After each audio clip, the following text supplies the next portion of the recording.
These sandwiches weren't chosen. They were invented. Late nights, empty wallets, and growling stomachs made people creative. Fried fatback on toast, sugar bread, bologna fried until it curled. They weren't made to impress. They were made to survive. Together And are the somehow very ones they we've tasted like unknowingly home. erased from our Oatmeal and bacon. Fat. There were nights when you didn't have sugar. No brown sugar, no syrup, no honey. Just a sack of oats and the old coffee tin of saved bacon grease by the stove. You boiled water, poured in the oats, and stirred until they thickened into something heavy and plain. Then you scooped in a spoonful of bacon fat, greasy, smoky, salted from breakfasts long gone, and stirred until the whole pot took on the flavor of better days. It wasn't sweet, it wasn't delicate, it was salty, hearty, and heavy enough to anchor a man to the ground through another freezing morning. You didn't dress it up. You ate it straight, bowl in one hand, spoon in the other, standing at the kitchen counter if the table was already piled with unpaid bills. Oatmeal with bacon fat wasn't a meal you made because you liked it. It was the meal you made because it stayed in your gut like armor. It was heavy and plain and real, and it kept you going when there wasn't much else to hold you up. Navy bean soup with salt pork. This wasn't a soup for sipping. It was a soup for working. Thick, salty, and heavy. Navy bean soup was built to keep you going when the pantry and paycheck were both running dry. You soaked the beans overnight, softened them up, then dropped them into a deep pot with chunks of salt pork, cheap, fatty cuts that gave up all their flavor as they simmered. Onions and maybe a carrot went in too. Garlic, if you had it. But it was the salt pork that made the difference, melting down, fat rendering into the broth, meat turning tender. It cooked for hours. By the end, the beans were soft, the broth was golden, and the smell filled the whole house like a promise. You served it thick with cornbread, if you had it, or just a torn-off slice of white bread to chase it down. Navy bean soup didn't waste anything. It didn't pretend. It just showed up hot, hearty, and ready to do the job. Canned tamale pie. It came out of a box, a can, or a desperate idea, and sometimes all three. Canned tamale pie was the last-minute hero of dinner tables that had more mouths than money. You browned what little ground beef you had, stirred in a can of corn, a can of tomatoes or chili beans, and maybe a dash of cumin or chili powder if the spice rack wasn't empty. That mixture went into a baking dish, bubbling and loud. Then came the topping, boxed cornbread mix, poured right over the top, thick enough to seal it in and fluffy enough to make it feel special. Baked until golden on top and steaming at the edges, tamale pie sliced like a casserole and ate like a hot meal should, fast, easy, and filling. No one asked what kind of meat was in it. No one complained it wasn't real tamales. They just ate it, smiled, and came back for seconds. Spam and pineapple skillet. In the days when the war rationed everything and canned goods were king, Spam and pineapple skillet was the closest many people came to eating something that felt like a feast. You sliced the Spam thick, those rubbery, salty pink slabs, and seared them hard in a hot skillet until the edges crisped and popped. The smell alone was enough to fill the kitchen and draw every set of eyes toward the table. Once the Spam was browned, you poured in a can of pineapple rings, juice and all, letting the sweet liquid bubble up around the meat. The sugars caramelized, turning sticky and golden, wrapping the Spam in a glaze that clung to the fork and stained the plate. The salt from the meat, the sweetness from the pineapple, they fought and danced on your tongue, making you feel, just for a minute, like you were eating something fancier than the reality. Served over plain white rice if you had it, or spooned onto a slice of bread if you didn't, Spam and Pineapple Skillet was simple, fast, and loud with flavor. It wasn't Hawaiian luxury. It was American ingenuity on a plate, and it made you grateful for every single bite. Macaroni and tomatoes. There was nothing glamorous about boiled macaroni dumped into a skillet full of canned tomatoes. But when you were broke, it tasted like pure genius. The macaroni soaked up the sharp, sweet tang of the tomatoes, stretching a 50-cent can and a handful of dry noodles into a meal that could feed 3 kids and still have a little left over for tomorrow. Salt, pepper, maybe a knob of butter if you were lucky. That was it. No fancy herbs, no Parmesan showers, just tomatoey, slippery noodles on a chipped plate, steaming in the kitchen while the radio played something soft in the background. Cornbread and buttermilk soup. Some nights, you didn't cook. You just poured and stirred. Cornbread and buttermilk soup was a no-fire dinner, simple, strange, and stubbornly Southern. You crumbled leftover cornbread into a big bowl, chunks, crumbs, whatever you had. Then you poured cold buttermilk over it, just enough to soak the bread and pool around the edges. A spoon did the rest. There was no cooking, no seasoning, just corn, milk, and memory. The flavor was tangy, earthy, and oddly refreshing. It cooled you down in the summer and saved your groceries in the winter. Some folks added salt, others stirred in a little sugar, but most left it alone and just ate. Cornbread and buttermilk wasn't meant to impress. It was a filler, a lifeline, and a legacy all at once. If you grew up on it, it tasted like childhood. If you came to it later, it tasted like surviving without making a fuss. Wild game, stew, squirrel, rabbit, etc. When store-bought meat was too expensive and food stamps didn't go far enough, the woods became the butcher. Squirrel, rabbit, even groundhog or possum, all went into the pot. You cleaned the animal, skinned it, and chopped it into stew-ready pieces, then browned the meat in lard, tossed in chopped onions, a few root vegetables if you had them, and enough water or broth to cover. It simmered for hours, softening the meat and thickening the broth, until it smelled like something you'd been looking forward to all day. Served over cornbread, rice, or just in a bowl by itself, wild game stew was rich, wild, and slightly gamey, flavor that told you this wasn't grocery store food.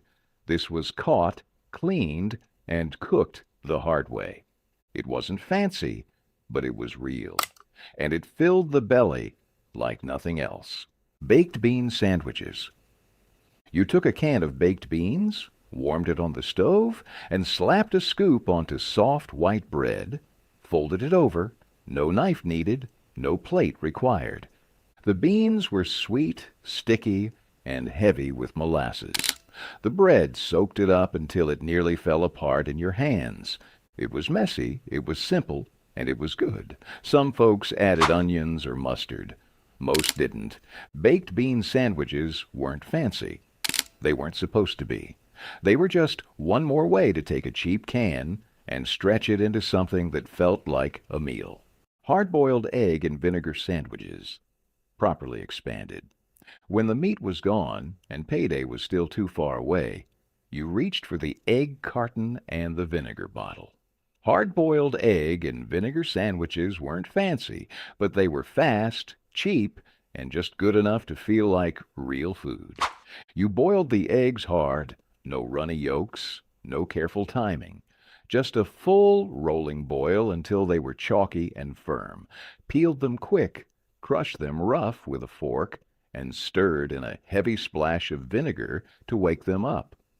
The vinegar made the eggs sing, sharp and clean, cutting through the heavy yolk like a hot knife. You pile the mixture onto slices of bread, sometimes adding a pinch of salt, maybe a crack of pepper if the jar wasn't empty. The bread soaked up the vinegar, softening just enough to hold everything together. It wasn't elegant, but it was rich with flavor and heavy enough to quiet a stomach gnawing from too many lean nights. Hard-boiled egg and vinegar sandwiches didn't pretend to be anything they weren't. They were sour, strong, and stubborn as the people who made them, and every bite carried a promise. You were still standing, and you were still eating. White gravy and biscuits. Some days all you had was flour, grease, and a few scraps of baking powder to rub together into something that looked like dinner. White gravy and biscuits didn't need anything else. You stirred bacon fat or lard into a bubbling skillet, whisked in flour until it turned the color of toast, and then thinned it with water or milk into a thick, creamy flood of pure, peppery survival. The biscuits didn't need to be pretty, just rough mounds of dough baked until they barely held together, perfect for soaking up every drop of that heavy, salty gravy. It wasn't about indulgence. It was about hunger. About making sure nobody went to bed empty. About knowing that sometimes a plate of bread and sauce was enough to carry you through whatever the world had lined up next. Cabbage roll. Casserole. Lazy man's version. Cabbage rolls were beautiful. Cabbage roll casserole was practical. You didn't have time to roll leaves and tie them up nice. You had 5 kids, 1 oven, and no meat to waste. You browned a little beef, or none at all, mixed it with cooked rice, onions, and canned tomato sauce. Chopped cabbage got layered in a baking dish, then the rice mixture, then more cabbage and more sauce. You baked it covered until the cabbage went soft and the rice soaked up all the tangy, smoky juice. It came out messy, bubbling, fork tender, and full of soul. You didn't care how it looked. It tasted like something much fancier. Lazy man's cabbage roll casserole wasn't lazy. It was survival with a little creative license. And when it hit the table, nobody questioned how much effort went into it. They just ate, and that was enough. Peanut butter and pickle sandwich. This wasn't a dare. It was a Depression-era miracle that stuck around through sheer audacity. Spread salty peanut butter on soft white bread, then top it with a few slices of dill pickle. That's it. The sharp vinegar of the pickle cut through the dry stickiness of the peanut butter like lightning. For some, it was a flavor revolution. For others, an act of desperation. Either way, it filled a lunchbox, silenced a growling stomach, and left a memory that outlasted hunger. This odd pairing was often born from leftovers, the last bit of peanut butter clinging to the jar, and a few pickles floating lonely in brine. The sandwich traveled in wax paper to schoolyards and rail cars. It didn't need refrigeration, didn't spoil fast, and made a little go a long way. Some added mustard for an extra jolt. Some swore by sweet pickles instead of dill, but the essence was the same. Salty, sour, sticky, survival. It was a sandwich that shouldn't work, but did, just like the people who ate it. Fried apples and biscuits. You peeled and sliced the apples thin, tossed them in a skillet with butter, or bacon grease if that's all you had, and sprinkled sugar over the top like a memory. They fried down slow, turning golden and soft, the sugar bubbling into syrup, and the fruit collapsing into sweet, sticky ribbons. Meanwhile, you baked up a batch of biscuits from scratch. Just flour, lard, baking powder, and water if that was all the pantry allowed. They came out uneven, but hot, split down the middle, and steaming. You spooned the fried apples right on top. Let the syrup soak in. Ate it with your hands or a fork, depending on how tired the day had made you. It wasn't breakfast. It wasn't dessert. It was just food, sweet, simple, and so good it almost made you forget how little was in the icebox. Fried apples and biscuits reminded you that comfort didn't need cost. It needed heat, time, and a little sugar. Mock chicken legs, city chicken. It looked like chicken. It tasted close, but there wasn't a feather in sight. Mock chicken legs, better known in factory towns as city chicken, were skewers of pork or veal dressed up to look like something more expensive. You took small cubes of cheap meat, threaded them tight onto wooden skewers, and breaded them like drumsticks. Then you pan-fried them until golden and crisp, finishing in the oven if you had the time. They came out hot, crunchy on the outside, juicy on the inside, and just familiar enough to fool you into thinking you were eating something finer.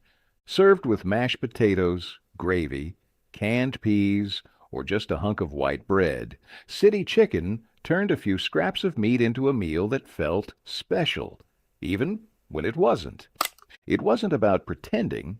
It was about working with what you had and making it taste like something worth sitting down for. That was the genius behind poor man's cooking. Sugar sandwich. It was the kind of thing whispered about in lunchrooms, but devoured in the privacy of a dim kitchen. Just a slice of white bread, cheap, soft, and without character, smeared with margarine, then sprinkled generously with white sugar. Sometimes the bread was folded in half, like a taco. Other times, stacked with another slice to mimic the real thing. In homes where meat was a luxury and cereal was a Sunday-only treat, the sugar sandwich became a last resort, a dessert, or even breakfast. The margarine, often from a government-issued block or a tub of oleo, would soften into the crumb of the bread, creating a greasy glue that held the sugar in place. Every bite crunched with the sound of crystals grinding against teeth, and for a few seconds the world didn't seem quite so empty. This sandwich came alive, especially during the early mornings before school or late at night when dinner was missed or stretched too thin. It was a favorite among children who didn't know any better, and a quiet shame for parents who wished they could give more, but it also tasted like stolen joy, a cheap thrill in a world where there weren't many. Sweetened condensed milk sandwiches.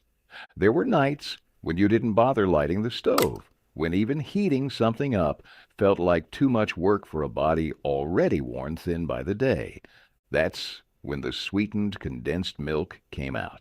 A sticky can pulled from the back of the pantry, pried open with a dull knife if the can opener had gone missing again. You sliced open 2 pieces of white bread, stale, store-brand, bought on sale, and poured the thick golden milk straight from the can onto the bread. No measuring, no spreading, just a slow, syrupy flood. You slapped the second piece of bread on top and ate it over the sink or standing by the counter, the milk running down your wrists, your mouth glued sweet shut. It wasn't healthy. It wasn't balanced. It was sugar and fat and survival packed into 2 trembling slices of bread. And somehow it made you feel full, even when everything else felt hollow. Sweetened, condensed milk sandwiches didn't need recipes. They didn't need silverware. They needed hunger, a little sweetness, and the stubbornness to find joy wherever you could. Canned sardines on crackers. You didn't need a stove to make this meal, just a can opener, a stack of saltines, and an empty stomach. Canned sardines on crackers were the kind of dinner you could fix with one hand while the other rubbed the exhaustion out of your face. You peeled back the lid on the tiny tin, briny fish packed tight in oil or mustard sauce, and spooned them straight onto the crackers, one fillet at a time.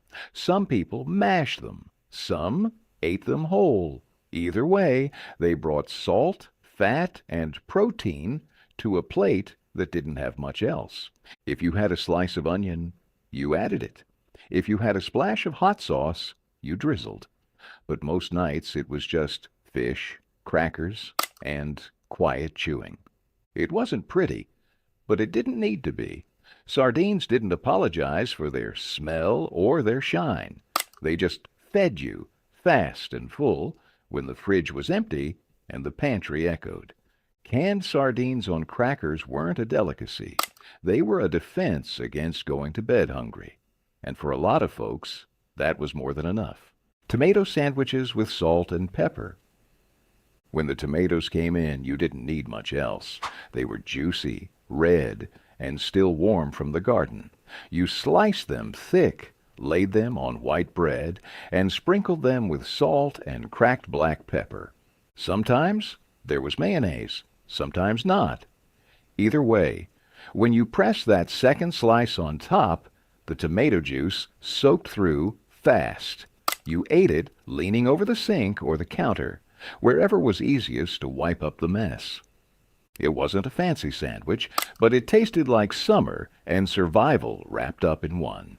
Tomato sandwiches were what you made when the pantry was bare, but the backyard still had something to give. You didn't need sides, silverware, or a story. Just ripe tomatoes, soft bread, and enough time to taste what the sun and soil had managed to produce. In some households, it was all there was for days, but it was enough. Dried apple and rice bake. This was a pantry dish, built from things that didn't go bad, even when everything else did. You boiled rice until tender, then folded in a handful of dried apples, chopped rough. A little sugar, a bit of cinnamon, and a spoonful of lard or butter turned it into something that almost felt like dessert.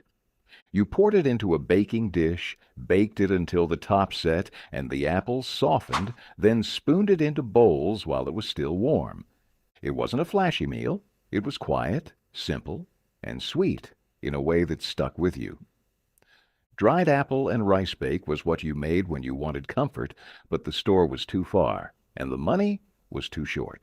And when you sat down to eat it, spoon in hand, it tasted like home. Dandelion greens with vinegar. Nobody planted dandelions.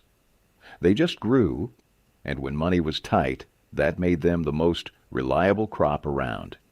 Dandelion greens were bitter, wild, and free. And when boiled and dressed with vinegar, they became dinner. You picked them young, before the leaves turned tough and angry, gave them a good wash to get the dirt and bugs out, then boiled them down until they wilted into a deep green tangle. Some folks fried a bit of bacon or salt pork for flavor. Others just added a splash of vinegar and hoped it was enough. The taste was sharp, earthy, and strong. It hit your mouth like a warning and went down like a challenge. But it filled you, and it reminded you that nature didn't care about the price of groceries. If you were willing to look low, it would feed you. Served with cornbread or a slice of white bread, dandelion greens with vinegar was never anyone's favorite meal, but it was there when you needed it. And in hard times, that made it special. Ketchup sandwich. This was poverty on white bread, pure and unfiltered. The ketchup sandwich was exactly what it sounds like. Slices of plain bread, often store-brand or homemade, slathered with whatever ketchup was available. Sometimes it was Heinz, but more often it was the cheapest bottle on the shelf or even homemade from surplus tomatoes. This sandwich was the last line of defense between a child and going to bed hungry. It showed up on dinner tables during layoffs, droughts, or long winters when the pantry looked more like a shelf of empty jars than a source of nourishment.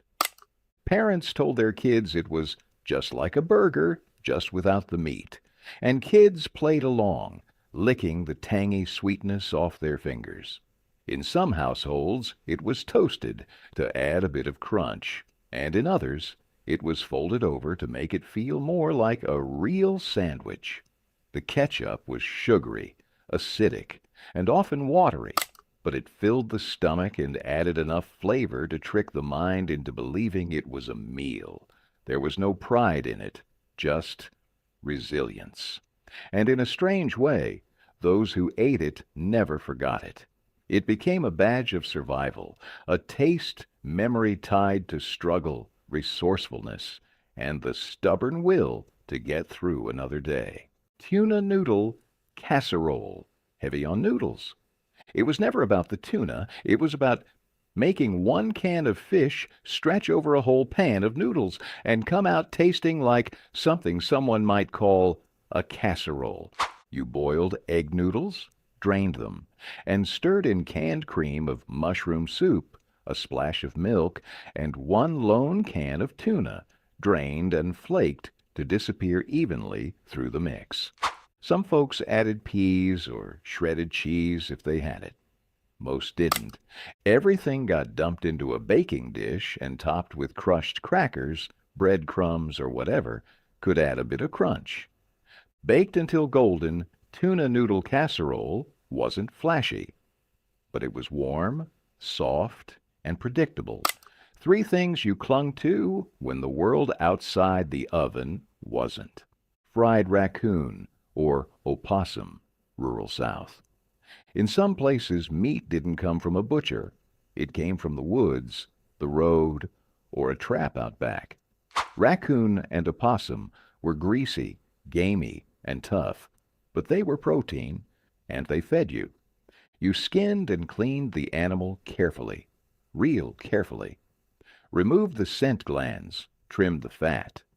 Parboiled it first to cut the wildness, then fried it in lard with a dusting of flour, salt, and pepper. The meat browned up crisp, smelling stronger than most were used to, served alongside greens, sweet potatoes, or just bread.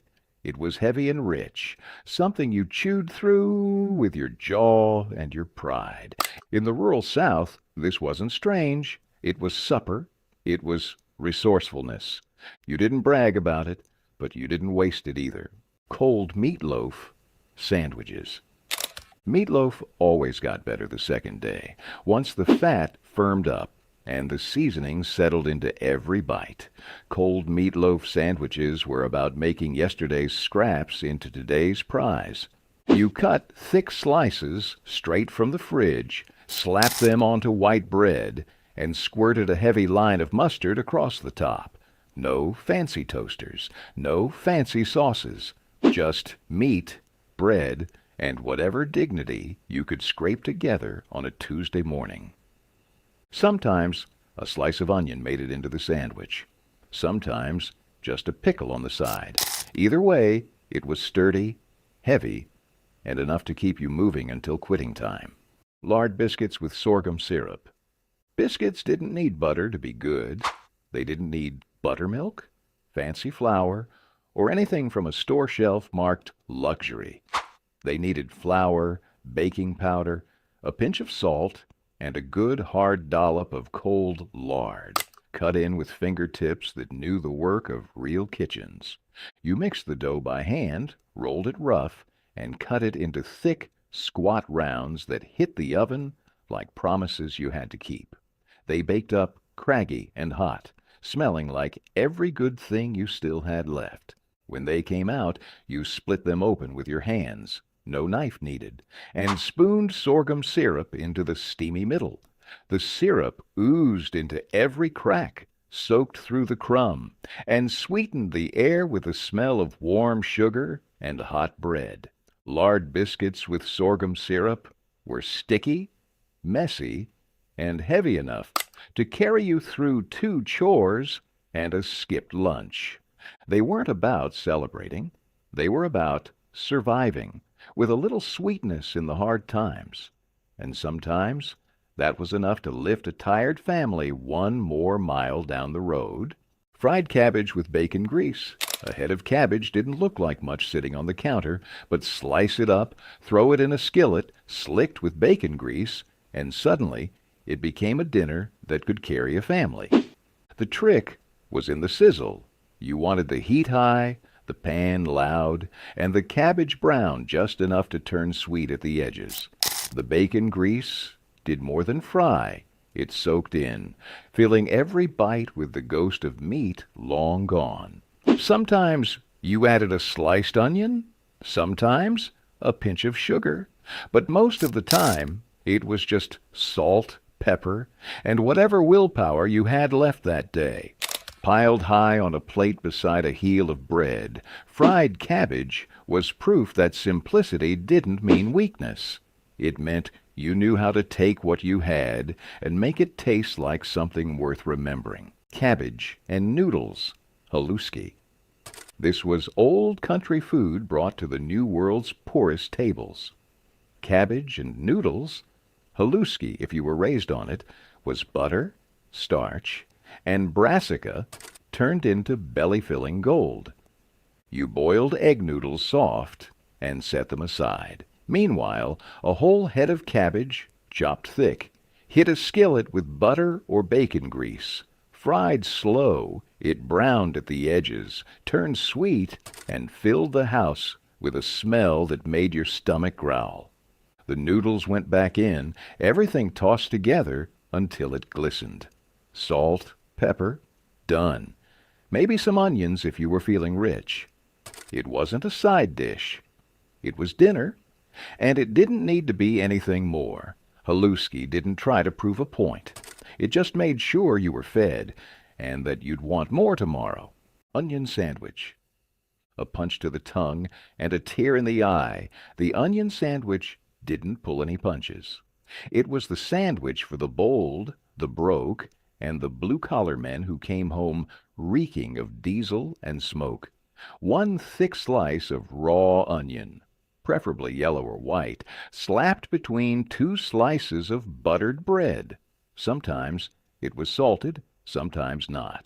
No cheese, no meat, just the sting of sulfur and the hope that it would fill the belly. This sandwich showed up in mining towns and railroad camps where hearty flavor mattered more than delicacy. It was a poor man's cure for blandness and a test of who could handle it without blinking.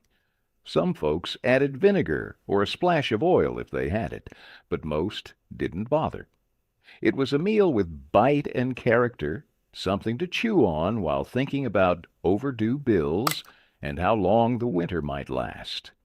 The onion sandwich didn't try to be likable. It was honest, brutal even, but it worked, and in a time when dignity was often the first thing poverty stole, it offered a strange kind of pride. You ate it, wiped your mouth, and got back to work.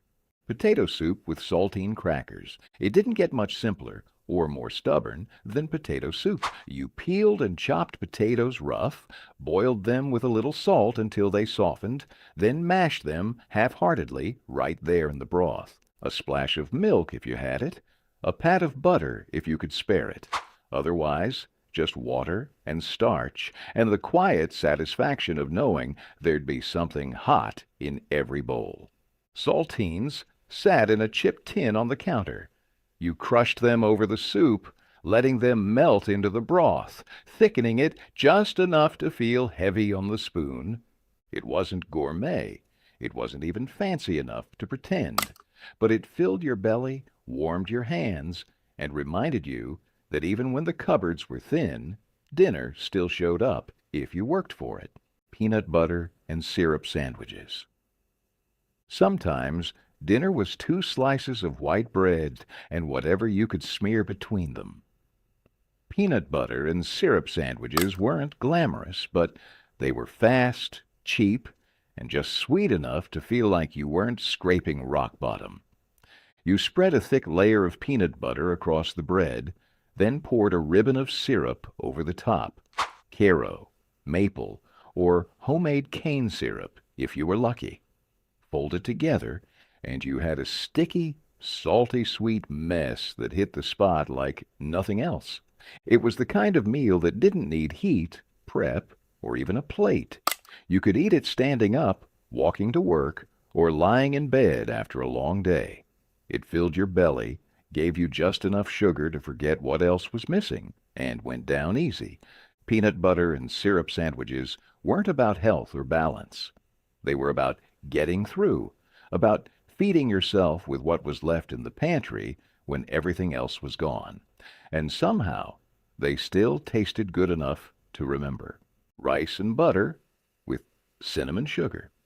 It didn't matter if the pantry was bare and the neighbors were eating better. If you had a sack of rice, a stick of butter, and a battered tin of cinnamon sugar, you had dinner that could almost make you feel rich.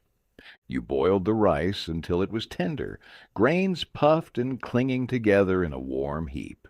While it steamed, you dropped in a knob of butter, big if the week was good, small if it wasn't, and let it melt slow, pooling at the bottom.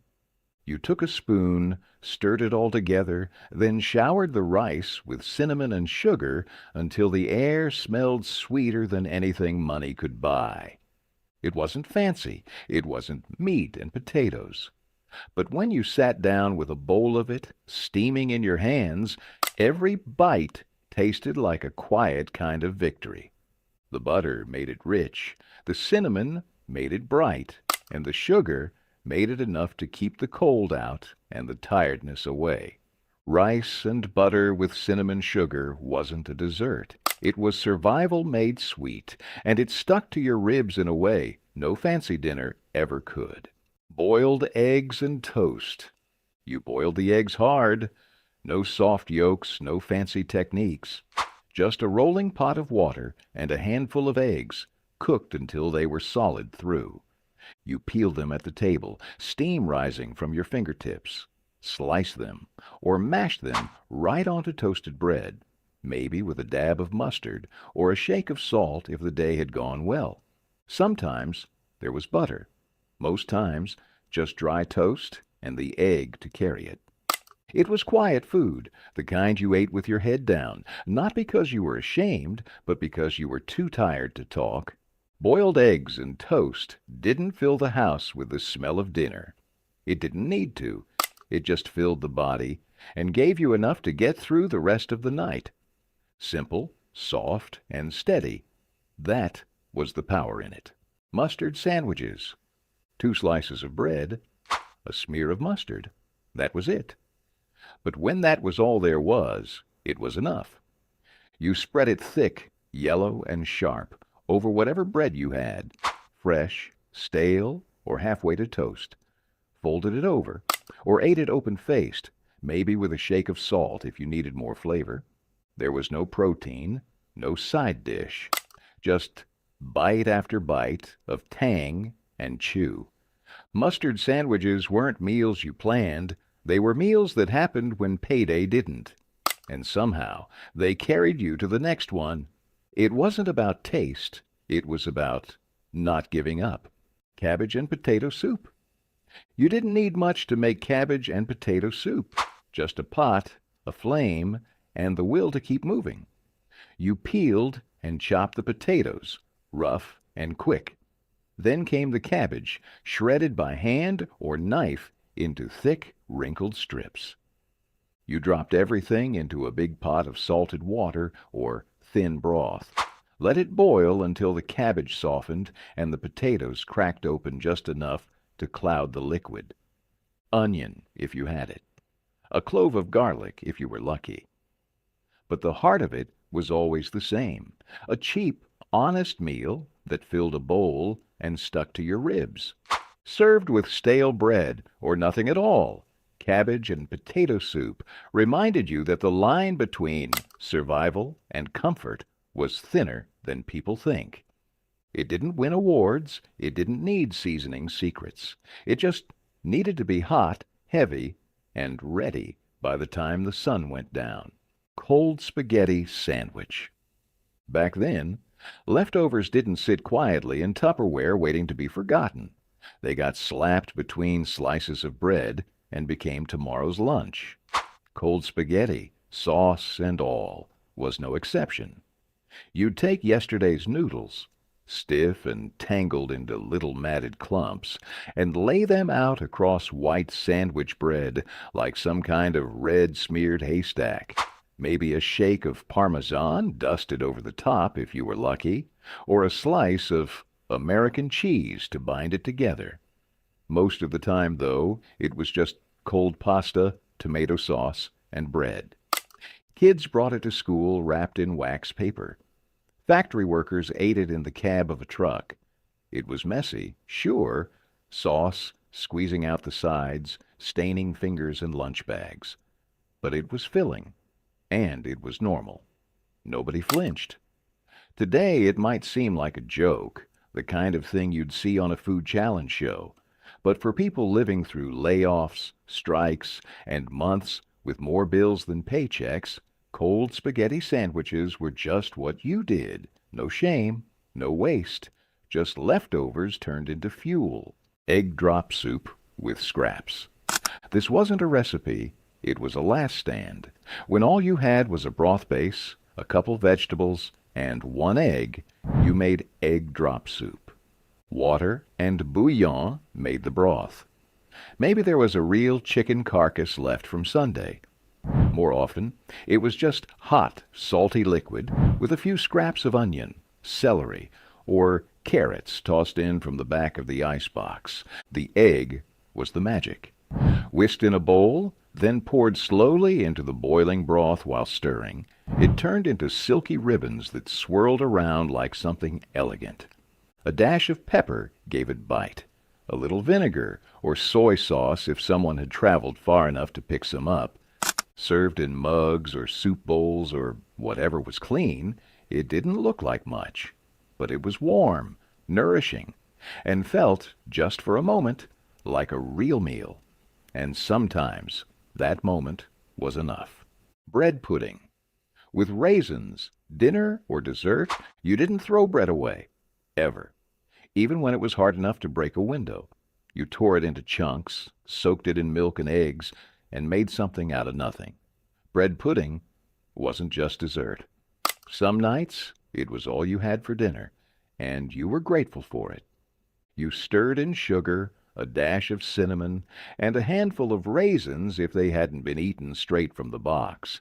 Everything got dumped into a greased pan and baked until golden on top and soft in the middle. The smell was warm and sweet, and by the time it hit the table, no one cared. It had started out as stale scraps. You could drizzle syrup over it, add a knob of butter, or just eat it straight with a spoon, warm or cold. It filled your stomach and soothed the rest of you too. Bread pudding was comfort disguised as frugality. It was how you turned ends into beginnings, and how you remembered that hunger could sometimes be outsmarted by memory and a little sugar. Onion and tomato salad with bread. Sometimes all the garden gave you was onions and tomatoes, and when that happened, you didn't curse it. You built dinner from it. You sliced thick slabs of tomato, the juice running onto the counter, staining everything it touched, peeled and sliced onions so sharp they stung your eyes, tossed both into a big bowl, hit them with a glug of vinegar or oil if there was any to spare, and seasoned with salt and black pepper like you meant it. The bread was day-old, hard around the edges, but you tore it into pieces and let it soak up the juices at the bottom of the bowl. Each bite was a slap of acid, sweet and sharp at the same time, softened by the bread soaking up the life of the vegetables. You didn't set a table for it. You didn't need a knife and fork, just a bowl in your lap, a spoon in your hand, and a hunger that didn't care about fancy cooking. Onion and tomato salad with bread didn't fill you up the way meat would, but it fed something deeper, the memory of sunlight, of dirt under your nails, of survival pulled straight out of stubborn ground. Onion soup with croutons and broth. You took 3 onions, not because you wanted to, but because that's all you had. You sliced them thin, fried them low and slow in a little butter or oil until they went golden and soft. Then you added broth, real if you had it, bouillon if you didn't. Let it simmer until the house smelled like something worth remembering. Meanwhile, you toasted old bread, cubed it rough, and dropped it into bowls. The soup got ladled over the top, the bread soaking in until it barely held together. No cheese, no frills, just onions, broth, and the taste of getting by. And for that night, that was enough. Boiled potatoes with canned green beans. You started with the potatoes, peeled or not depending on time and preference. Boiled them in salted water until they were soft enough to mash with a fork but not falling apart. Then you dumped in a can of green beans, liquid and all, and let everything simmer together for a few minutes. The beans took on the starch of the potatoes. The potatoes took on the salt of the beans. Some folks drained it and served it with butter. Others left it as is, watery and plain, and ladled it out into bowls. It was a no-fuss meal, warm and gentle on the stomach, something to serve the kids when the money had run dry, but dinner still had to happen. It didn't look like much, and it wasn't meant to, but it got the job done. Hot food, fast, and enough for everyone to get seconds. Creamed corn sandwich. There was a time when canned creamed corn was everywhere, on tables, in casseroles, poured over biscuits. But one of its lesser-known roles was between bread. 2 slices of white sandwich bread, usually untoasted, soaked up a generous spoonful of cold or room-temperature creamed corn. It oozed out the sides, slippery and bright yellow. The bread went soggy fast, so you had to eat it quick, no dawdling.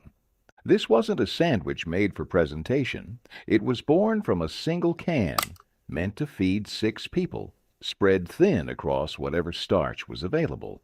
If the corn was warm, it felt like comfort. If it was cold, it was necessity. School kids ate it at lunchtime. Working men ate it while walking to the bus stop. Sometimes it was paired with a slice of tomato or a thin sheet of onion, but even plain, it served its purpose. Fill the belly, don't break the bank. Nowadays, the thought of a corn sandwich might make someone queasy. But then again, most people today haven't stood in front of a cabinet with only 1 can and a loaf of bread and had to make it work. Hardtack and butter. Hardtack wasn't food you made because you wanted to. It was food you made because you had no other choice. A brick of flour, water, and salt baked until it was dry enough to survive a war. Hardtack lived longer than the people who made it. When there wasn't meat, when there wasn't soup, and when there wasn't even a can of beans left in the pantry, you reached for hardtack.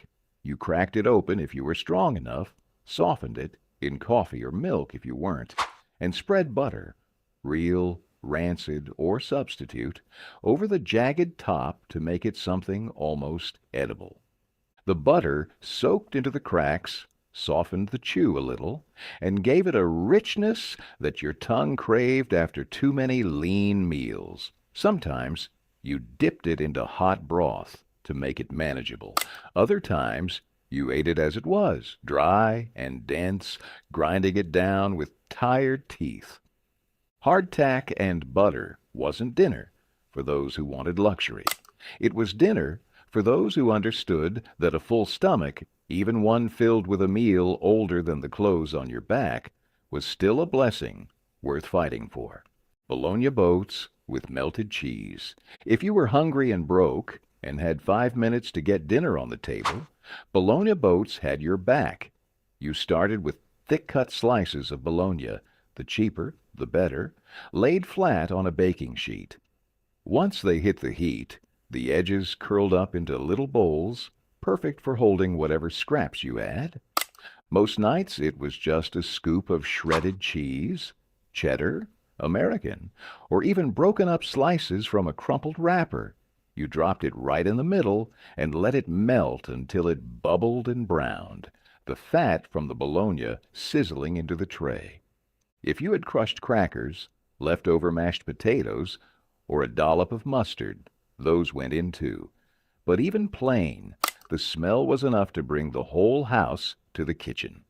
Served with a spoonful of slaw, canned green beans, or nothing at all, Bologna boats didn't apologize for what they were. They were salty, greasy, and full of character. Dinner on a dime, comfort without credentials. And when you took that first bite, crunchy edges and molten center, you didn't care how much money you didn't have. It just tasted good. Butter and lettuce sandwich. Simple, humble, cold. The butter and lettuce sandwich was less a meal and more a memory of gardens that grew wild and fridges that hummed half empty. Fresh, limp lettuce leaves, often iceberg or romaine, laid over a layer of salted butter on plain bread. No protein, no dressing, no frills.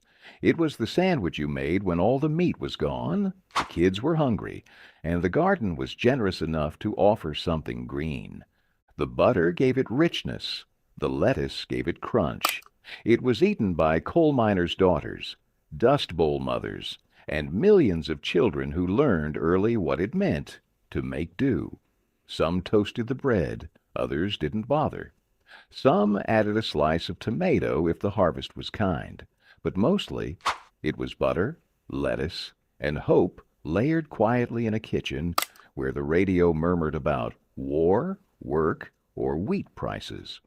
It was the kind of sandwich that reminded you food wasn't always about pleasure. Sometimes it was about continuity, the ritual of lunch, the semblance of normalcy. And in that, it offered comfort. Ketchup sandwiches. You didn't eat a ketchup sandwich because you loved it. You ate it because the fridge was empty and ketchup was still there. Spread across soft bread or stiff bread, if that's all you had, it gave sweetness, tang, and color to an otherwise blank meal. You folded it over and ate it fast, maybe with a little shame, maybe with a quiet laugh. It filled you, barely. But sometimes barely was enough. Ketchup sandwiches were desperation wrapped in softness, a last resort that still showed up when everything else was gone. Hominy and salt. Hominy wasn't glamorous. It didn't dress up the plate. It didn't even pretend to be exciting. But it stuck to your ribs, and in a world where food had to work as hard as you did, that was all anyone asked for. You cracked open a big can or boiled dried hominy if you were lucky enough to have the patience. You dumped it into a pot, salted it heavy, and simmered it until the kernels swelled soft and fragrant. Some nights you fried it crisp in bacon grease. Other nights you just ate it as it came, a big steaming bowl of chewy, salty corn. No butter, no pepper, just heat, salt, and stubbornness. It didn't taste like much, but it filled you. It coated your stomach in warmth and starch and got you through the nights when the wind howled too hard and the workday stretched too long. Hominy and salt wasn't a meal you bragged about. It was a meal you remembered because it showed up when nothing else did and when every bite mattered more than anything else in the world. Sloppy Joe stretch, heavy sauce, little meat. You didn't need much beef to make a sloppy Joe, just enough to color the sauce. That was the stretch. Start with a half-pound of ground beef, browned and broken, fine in the skillet. Then came the bulk, ketchup, mustard, maybe a little vinegar or brown sugar, onions if you had them, oats, or breadcrumbs if you wanted to pad it out further. The sauce simmered until it thickened, coating every crumb of meat until it looked like more than it was. Piled high on soft white bread, or whatever rolls you could get your hands on, it oozed out the sides and made a mess that said, "Real food is happening here." Kids loved it. Adults leaned back full, and nobody asked how much meat was actually in there, because dinner was hot, sloppy, and good enough to forget the math. Bread and lard with salt. There was nothing fancier than the way you learned to survive. Bread and lard with salt was survival dressed in simplicity. A thick slice of bread, stale or fresh, it didn't matter, slathered with a cold smear of lard from the tin in the icebox. Not butter, not margarine, just fat. You sprinkled a few grains of salt across the top, ate it slow, ate it fast. Ate it because that was what there was. There wasn't a recipe. There wasn't a debate. It was a meal born of hardship and hardened hands, the kind that didn't ask for flavor as much as it asked for calories. And when it went down, it reminded you, full is full.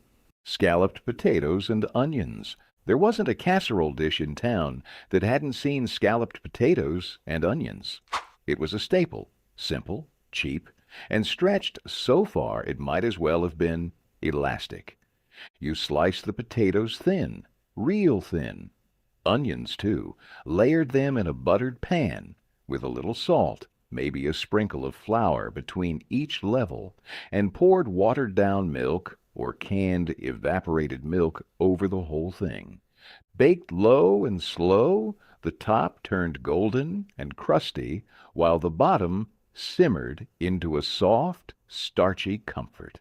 No cheese, no cream, just patience. You pulled it out when the edges bubbled and the smell filled the kitchen. Rich, savory, and just a little sweet from the onions. It was dinner by itself, or a side to stretch out a lonely pork chop or a spoonful of beans. Scalloped potatoes and onions didn't claim to be a feast, but it was hot, filling, and could feed 6 people with 3 potatoes. In a house where the lights flickered and the fridge echoed, that made it royalty. Boiled potatoes with butter and onions. If you had potatoes, you had dinner. Boil them whole or chopped, skins on or off, whatever time and energy allowed. Melt butter in a pan. Fry up a chopped onion until it went soft and golden. Drain the potatoes, throw them in, smash them gently with a fork, and let them soak up everything. Some folks added salt, others added pepper. A few tossed in whatever herbs were growing wild out back. Served hot, it was a one-pan meal that smelled like home and tasted like you were doing okay, even when the cupboards told a different story. Fried rice with whatever? Leftovers. Fried rice was never planned. It was built from what got left behind. Cold rice, scraps of meat, half an onion, a spoonful of peas hiding in the back of the freezer. You dumped it all into a hot skillet slicked with bacon, grease, oil, or whatever fat you had. Fried it fast, stirred it hard, scraped the bottom to catch all the crispy bits. If you had an egg, you scrambled it in. If you didn't, you added more rice. Soy sauce was a blessing. Salt and pepper were the usual stand-ins. It didn't matter what went in. The result was always the same. Hot, savory, full of flavor and heat. A spoonful of fried rice filled more than your belly. It filled the gap between not knowing what to cook and making something that felt like real food. And when it was gone, you were full. That was all it had to be. Stuffed bell peppers with rice, no meat version. Stuffed peppers without meat sounded like a punishment. But when times got tough, rice stepped up and carried the weight. You boiled up a pot of white rice, soft but not mushy, stirred in diced onions, maybe a spoonful of tomato paste or leftover sauce from the back of the fridge, a sprinkle of salt, pepper, and if the garden was good to you, some chopped herbs or a bit of garlic. You cut the tops off the bell peppers, green, red, whatever was cheapest, and hollowed them out like little bowls, packed them full of rice mix, and stood them upright in a baking dish. A splash of water or tomato sauce at the bottom kept them from drying out. Baked until the peppers softened and the tops crisped just a little, they came out smelling better than anything made from scraps had a right to. No meat, no cheese, just a pepper filled with hope and starch. And sometimes that was the best thing on the table. Pork neck bones with rice and gravy. They weren't the prettiest cut in the butcher case. Bony, fatty, and full of work. But pork neck bones carried flavor like nothing else. You browned them hard in a hot pot, fat popping and spitting, then added water or broth and let them simmer slow. The meat clung tight to the bone at first, but after a couple of hours it softened, falling away in rich, tender bites. While the bones worked their magic, you stirred up a pot of white rice and let it sit covered, steam, making each grain puff perfect. The gravy was the prize, thickened with flour or just reduced down to a silky, smoky sauce. It got poured heavy over the rice and scattered with bits of meat. No fancy presentation, no cutting required, just spoon after spoon of salty, rich, soul-warming food. Pork neck bones with rice and gravy didn't ask for praise. It just did its job, one bowl at a time. Fried green tomato sandwiches. When the tomatoes were still hard and green on the vine but couldn't wait any longer, you sliced them thick, dredged them in cornmeal, and dropped them into a hot skillet. They sizzled in bacon grease or lard, browning fast on the outside while the inside softened just enough to bite. The edges crisped, the middle stayed tart, and the smell filled the house with something that felt better than it cost. You laid the hot slices between two pieces of white bread, maybe with a smear of mayo, if there was any left in the jar. Some folks added lettuce. Most just pressed the sandwich together while the tomatoes were still spitting heat and juice. It didn't look fancy, and it didn't last long on the plate. Fried green tomato sandwiches were born from impatience, necessity, and the knowledge that even unripe food had value if you treated it right. In homes where the garden fed the table and the paycheck didn't always arrive, this was a meal that reminded you the backyard could feed you just as well as any grocery store. Macaroni and milk. Macaroni and milk was about as bare-boned as comfort food came. You boiled macaroni until soft, drained it, and poured milk over it, just enough to keep it from feeling dry, just enough to feel like something warm and complete. A bit of butter, if you had it, a pinch of salt. Some people added pepper, some added sugar. Most did whatever their grandmother taught them to do. You didn't bake it. You didn't dress it up. You just stirred it and served it. It came to the table hot and bland, but there was something soothing in that. It didn't ask anything of you but a spoon and an appetite. Macaroni and milk was what you made when groceries were low and spirits were lower. It was soft, cheap, and filling, a blank page you could survive on. And when you had more again, you remembered how this little bowl had carried you through the worst of it. Cornmeal dumplings in broth. When the cupboard was nearly bare and soup alone wasn't enough, cornmeal dumplings turned thin broth into something that could hold you over. You brought water or stock to a boil, sometimes with scraps of onion, maybe a bone, or bit of meat from a previous meal. Into that went the dumplings, cornmeal stirred with salt, a little lard or bacon grease, and just enough water to hold together. You dropped spoonfuls of the thick batter right into the bubbling liquid. They swelled up slow, soaking in the flavor and turning soft in the middle, firm at the edges. It was humble food, built to stretch, the kind of meal that didn't fill your plate, but filled your belly. Cornmeal dumplings weren't about flavor fireworks.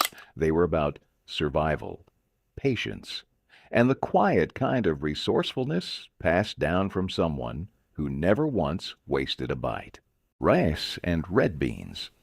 Rice and red beans was the meal that stretched for miles. One pot, 2 ingredients, and time. That was all it needed. The beans soaked overnight, softening up for the long boil ahead. Come morning, You'd throw them into a heavy pot with a ham bone, salt pork, or nothing at all if meat was short. Simmered slow, the beans turned creamy and thick. By sundown, they clung to the spoon and carried the scent of something far more expensive than what actually went into the pot. The rice was cheap and dependable, boiled plain and ready to soak up all the flavor. Poured over a pile, the beans made a whole meal out of very little. Some folks added hot sauce, others just spooned it in and leaned back full. Rice and red beans didn't make a scene. It just showed up hot, heavy, and right on time. Potato cakes with onion. It started with leftovers, the kind nobody really wanted until you gave them a second life. Cold, mashed potatoes, stiff from the fridge, got dumped into a bowl and mixed with chopped onion, a little flour, maybe an egg if you could spare one. You shaped the mixture into heavy patties and dropped them into a hot skillet, greased with whatever fat was left. The outside crisped golden brown, forming a crust that cracked when your fork hit it. Inside, the potatoes turned creamy again, the onions soft and sweet. You didn't need toppings. No ketchup, no sour cream. Just a stack of hot cakes on a plate and the steam rising to meet you. Some nights they were breakfast, some nights dinner, sometimes both. They didn't last long on the table, and they didn't need help to taste like comfort. Potato cakes with onion reminded you that even the things people thought were done, cold, unwanted, forgotten, could come back better than before. All they needed was a little heat and someone willing to try. Split pea soup with ham hocks. Split pea soup didn't care what day of the week it was.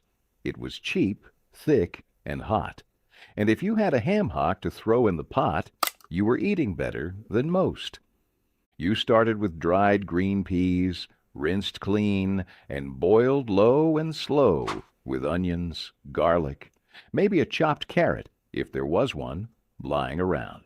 The ham hock went in whole, bone and all, bringing fat, smoke, and salt to every corner of the broth. Hours passed, and the peas melted into a creamy stew.